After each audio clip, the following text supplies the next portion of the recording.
Good afternoon. We're still working on Unit 9. We have this objective and one more objective left of this unit. Test is next week, so we just have a couple more objectives, and then we've got Easter. We'll be testing after Easter. Today we are doing CO58. I can determine if the relationship between two variables shows direct variation. Oh goodness, new words. New vocab for us. So let's learn what direct variation is. Some lines have what is called direct variation. Below are some examples of equations of lines with direct variation and some without. So let's look at that direct variation examples and look at the not direct variation examples. What do we see? What do we notice about the direct variation versus the not direct, Nathan? There's no symbol after there's no plus something or minus something. So what do we call that something that goes at the end of our slope-intercept form, Nathan? Remember it's y equals mx plus b. What is plus b? Yes, and what else do we call it? It is where we start. The y-intercept. So that y-intercept, if it's a direct variation, what is our y-intercept going to be? Zero. Okay, so if it's a direct variation, we have a 0 for the y-intercept. If it's not a direct variation, that's where we see +2, -3, +7. So if it's not a direct variation, you're going to see a y-intercept there. If it is a direct variation, you know that that y-intercept is a 0 because we don't write +0. So direct variation, the y-intercept is 0. So let's learn exactly what that direct variation is. So a direct variation is a proportional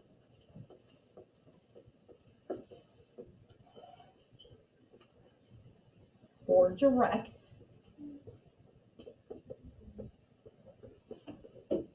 relationship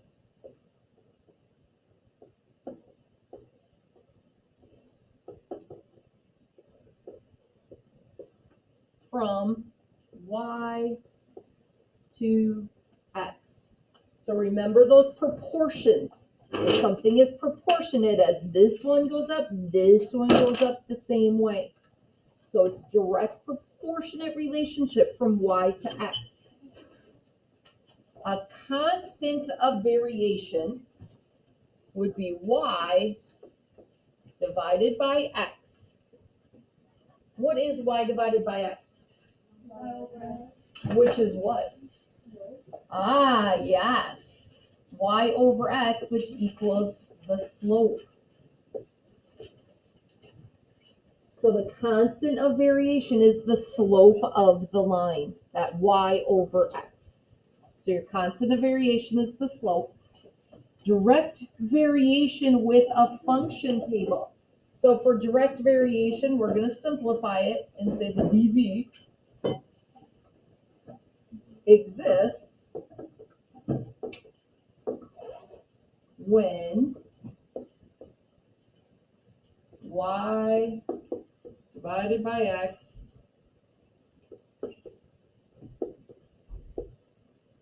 is the same.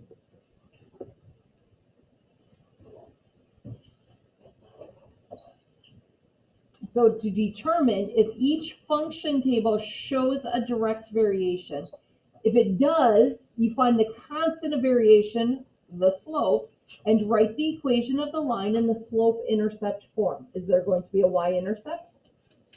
No. Remember, if it's a direct variation, there is no y-intercept. It's a 0. So you don't put plus b because that's a 0.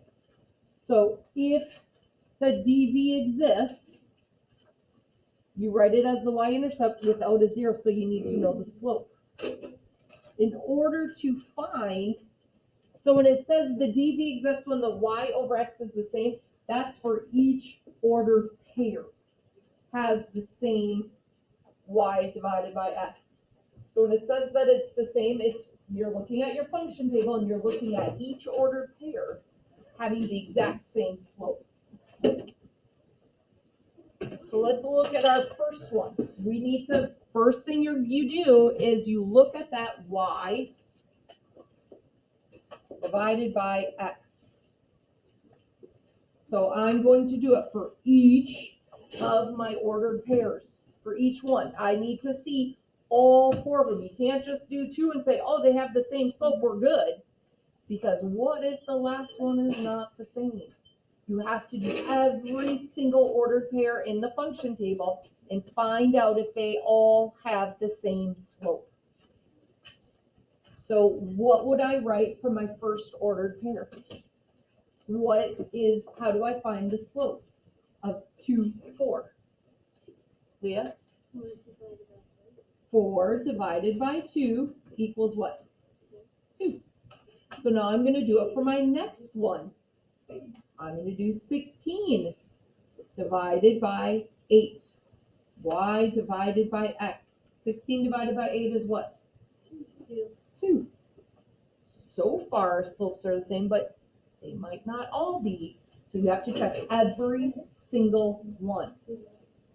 This one is 20, and you have to show your work. So you have to actually write this out. 20 divided by 10 is 2. Then our last one, 24 divided by 12 equals 2. They are all the same. So the dv exists when y divided by x is the same for all the ordered pairs in the function table. So is this a direct variation?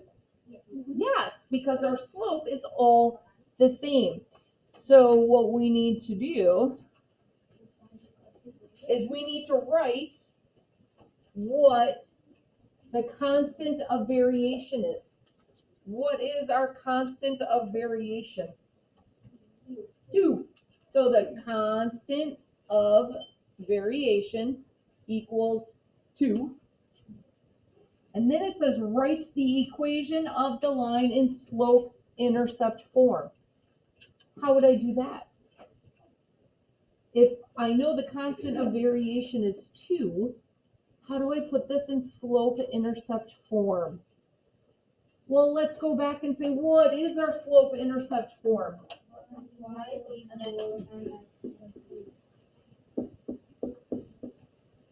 So if it's a direct variation, we're not going to have that plus b because it's going to be 0. So I need to put it in the y equals mx format. How would I do that if my constant of variation is 2? What do you think, Briggs? Y equals 2x. Y equals 2x. No plus b because that's a 0, because it's a direct variation.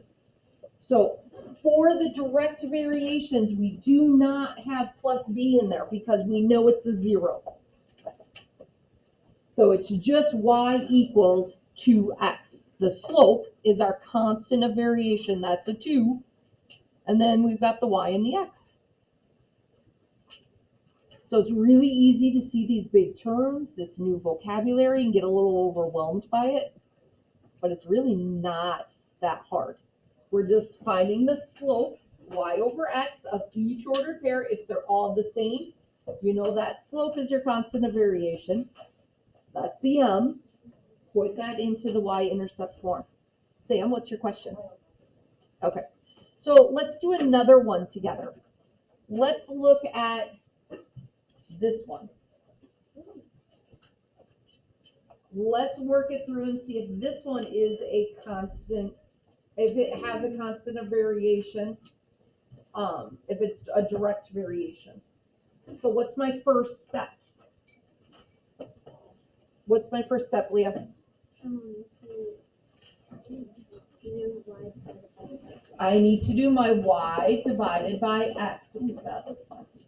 Y divided by x. So y, 6, divided by x, which is 8, gives me what? What is 6 divided by 8? Briggs? 3/4. 3/4. So now I did my first one, now I have to do my second one. 18 divided by 24. What is 18 divided by 24? Colin? 3/4. Oh gosh, they are the same. So do I have a direct variation? No. We don't know yet. We don't know yet because I have to do every single one. So I have to do 30 divided by 40. What is 30 divided by 40? 3/4. Oh boy. Do I know? Now I have got 3 of them. They're all the same.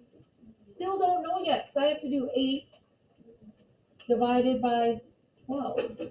What is 8 divided by 12? 2/3. Uh-oh. Do I have a direct variation?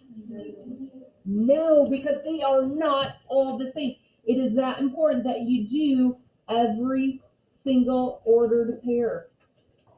So for that one, your answer is no, not DV, not a direct variation. So we can't put it into that y-intercept form because there's no constant of variation. So you don't do anything else. You just leave it like you have to put not a direct variation. You have to put that you understand that there's not the same slope for each ordered pair. That means it's not a straight line. Remember how we see some lines when they're graphed, they curve? Not a straight line. This would be one of those because it's not a constant of variation. That slope doesn't stay the same. Does that make sense? So when you see a curved line, you know it's not a direct variation. So this is not a direct variation. You cannot put it into that slope intercept form because we don't have the same slope each time. We good if I erase this so I can move it up? Yeah. Okay.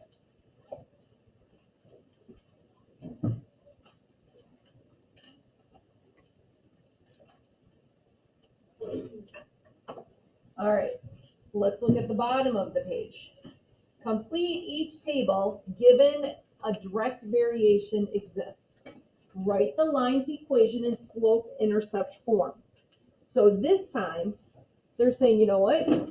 We're giving you one ordered pair. We're going to say that it is a straight line. So there is a direct variation. So what does that tell us about each ordered pair that we have to fill in? Sam? I think you probably know I it. probably know it. I don't know. Okay, Caitlin? What is it? They would all have to be the same. They would all need the same slope. Y over x. Y divided by x needs to be the same for each of them. So let's look at this first one. First thing we have to do is figure out what our slope is, right? What is that constant of variation? Remember, it's y divided by x. So we have to do y divided by x. 3 divided by 1 equals what? It equals 3, right? So each of my slopes here, if I do y divided by x, it needs to equal 3. So what would be an ordered pair that I could fill in? Leah? Your x would be 2 for that. 6. Yeah, because 6 divided by 2 is 3. Briggs? 27, and then, x is 9, and then y is 27. I could do x is 9, y is 27, because 27 divided by 9 is 3. What's another one I could do, Paul? X is 6, and y is 18. 18 divided by 6 is 3. Okay, so you need to fill in that function table so it works that each one of these gets a constant of variation of 3. Now we have our second part. Write the lines equation in slope intercept form. What would the slope intercept form look like for this first table, Nathan? Since they all equal 3, it'd be y equals y equals what? 3x. 3x. Do I do a plus something? Why not? Because if it would just be plus 0. Because it would be plus 0, because if it's a direct variation, the slope intercept is 0. So we don't have to write plus 0. So it's just y equals 3x. So for each one of these, you need to find what the slope is with y divided by x. And then make sure each ordered pair that you fill in on the function table would be equaling that same slope. And then put your y-intercept form on there. Any questions? Okay, let's go ahead and work quietly. For those of us at home, we hope you are well, and we hope to see you soon.